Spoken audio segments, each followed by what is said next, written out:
कई साल पहले की बात है। पुलिस से बचता बचता एक डाकू जंगल में आ चुका था। पुलिस ने उसे मारने की पूरी कोशिश की थी, जिस कारण डाकू काफी जख्मी हो चुका था। इस डाकू का नाम सीमू था और आज भी उसने बहुत बड़ा खजाना लूटा था। जख्मी होने के कारण वो ज्यादा भाग नहीं सकता था, इसलिए वो कुछ सोचकर जंगल में ही खजाना छुपाने लगा। जख्मी सीमू को डर था कि अगर किसी ने उसके पास खजाना देख लिया तो लालच में आकर वो उसे मार भी सकता है। उसने फैसला कर लिया कि ठीक होने पर वो खजाना निकाल लेगा। थोड़ी ही देर में उसने पूरा खजाना छुपा दिया, लेकिन इसी बीच उसकी तबीयत बिगड़ जाती है और देखते ही देखते जख्मी सीमू दम तोड़ देता है। अब कहानी कई सालों बाद जंगल से ही शुरू होती है। जंगल में आज एक पति पत्नी शिकार ढूंढ रहे थे। ये इसी जंगल के एक गांव में रहते थे। पति का नाम मिन्सू जबकि उसकी पत्नी का नाम मीरा था। सुबह से शिकार ढूंढते ढूंढते ये दोनों काफी थक चुके थे, इसलिए अब ये एक पेड़ के नीचे बैठे थे। जल्दी ही उन्हें किसी जानवर की आवाज सुनाई देती है, जिसके बाद दोनों फिर से आगे बढ़ने लगे। आगे बढ़ते बढ़ते मिन्सू का पैर कहीं अटक जाता है।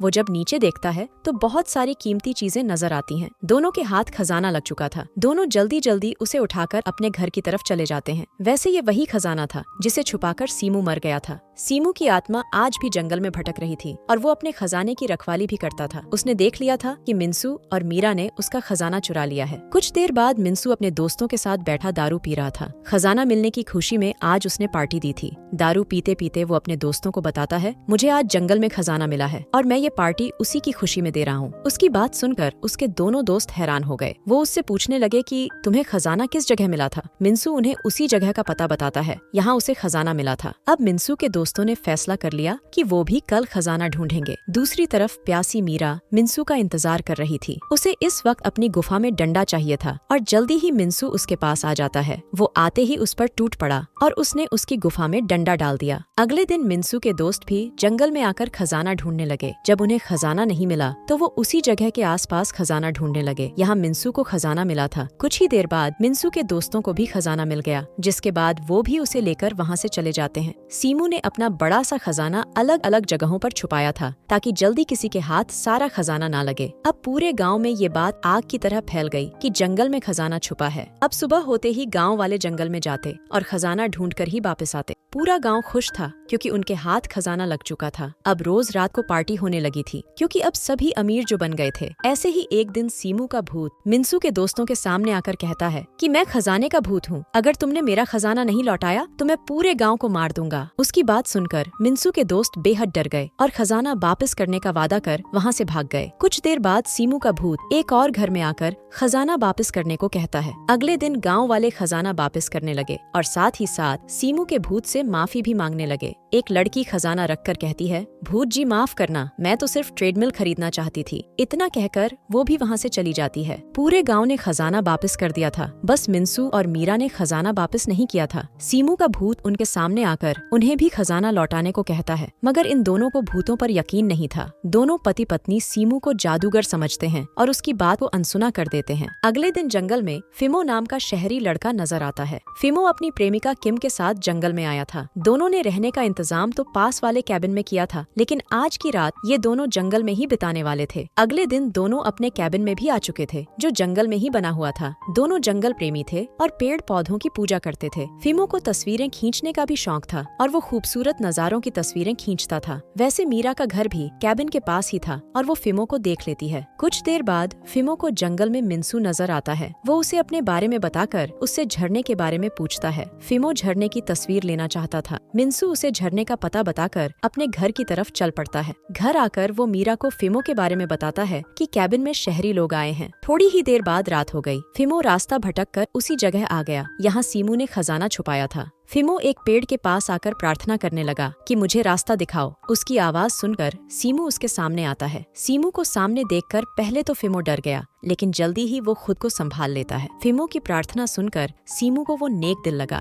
वो उसे खजाना दिखाकर कहता है कि इसे तुम यहाँ से ले जाओ और जरूरतमंदों की मदद करो। उसकी बात मानकर फिमो ने खजाना उठा लिया जिसके साथ ही वो सीमू से वादा करता है कि वो गरीबों की मदद करेगा। इसके बाद सीमू उसे रास्ता बताकर वहाँ से गायब हो जाता है। थोड़ी देर बाद फिमो अपने कैबिन में पहुंच गया। वो किम को सब बताता है कि जंगल में मुझे भूत मिला और उसने मुझे खजाना दिया। दूसरी तरफ मीरा और मिंसू भी अपने घर में थे। दोनों ही प्यासे थे और दोनों जल्दी ही शुरू हो जाते हैं। अगले दिन मीरा नदी में नहा रही थी। इसी बीच वो किसी को देखकर चौंकती है क्योंकि उसकी नजर फिमो पर पड़ चुकी थी। फिमो कब से छुपकर उसे ही देख रहा था। वो मीरा को बताता है कि मैं शहर से आया हूँ भाभी जी और कैबिन में ठहरा हूँ। उधर किम भी कैबिन में बैठी फिमो का इंतजार कर रही थी। दोनों साथ ही नाश्ता करते थे। फिमो उसे जंगल पानी जाने का कहकर गया था, मगर जब वो काफी देर तक वापस नहीं लौटता तो वो उसे ढूंढने लग जाती है। दूसरी तरफ मीरा फिमो के साथ हंसी मजाक कर रही थी और उसे नदी में खींच रही थी। इसी बीच किम भी उनके पास पहुंच गई। दोनों को एक साथ देखकर उसे बहुत गुस्सा आता है और वो मुंह फुलाकर कैबिन में बैठ जाती है। फिमो उसे समझाने की कोशिश करता है कि मैंने कुछ नहीं किया, मगर किम उसकी कोई बात नहीं सुनती। वो उसे साफ साफ कह देती है कि अब से हम अलग अलग सोया करेंगे। आधी रात को फिमो कैबिन के बाहर बैठा दारू पी रहा था। किम ने आज उसकी मलाई नहीं निकाली थी, इसलिए वो काफी उदास था। मीरा को भी नींद नहीं आ रही थी और वो भी टहलते टहलते फिमो के पास आ गई।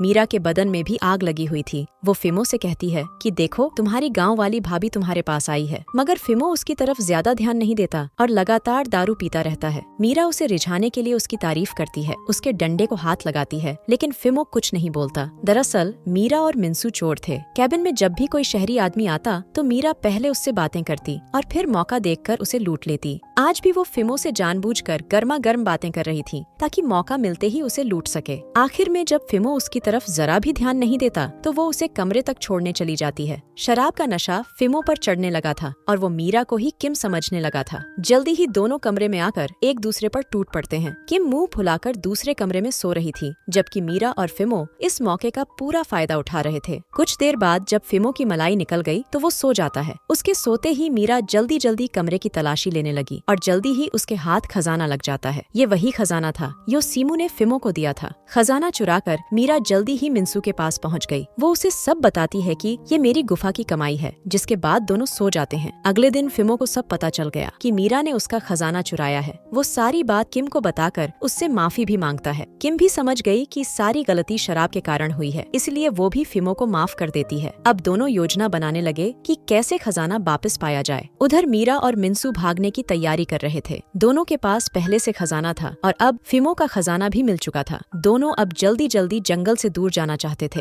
मिंसू मीरा को बताता है कि मैंने जंगल के बाहर एक गाड़ी का इंतजाम कर रखा है, हम उसमें बैठकर यहाँ से दूर निकल जाएंगे। थोड़ी देर बाद मीरा को ढूंढते ढूंढते फिमो उसके घर आता है, लेकिन घर में उसे कोई नहीं मिलता। रात को मीरा और मिंसू गाड़ी तक पहुँच गए और तभी उनके सामने फिमो आ जाता है। फिमो को देखकर मिंसू ने अपनी गन निकाल ली। फिमो उसे समझाता है कि मुझे सीमू यहाँ लेकर आया है और तुम लोग उसका खजाना लेकर नहीं भाग सकते, मगर मिंसू उसकी बात को अनसुना कर गाड़ी में बैठ जाता है। गाड़ी में सीमू भी था, जिसे देखकर दोनों बेहद डर गए। वो डर कर बाहर आते हैं तो सीमू भी बाहर आ जाता है। अब सीमू दोनों को मारने वाला था, लेकिन फिमो के कहने पर रुक जाता है। कहानी के आखिर में लालची मीरा भाभी खजाना छोड़कर अपने पति के साथ भाग जाती है। फिमो को अपना वादा याद था कि उसे खजाना गरीबों में बांटना है। इसी के साथ इस कहानी का यही अंत हो जाता है। हमारी वीडियो देखने के लिए बहुत बहुत धन्यवाद। अगर आप ऐसी ही वीडियोस के दीवाने हैं तो प्लीज मेरे चैनल को जरूर सब्सक्राइब करें। मिलते हैं अगली वीडियो में, तब तक के लिए नमस्कार।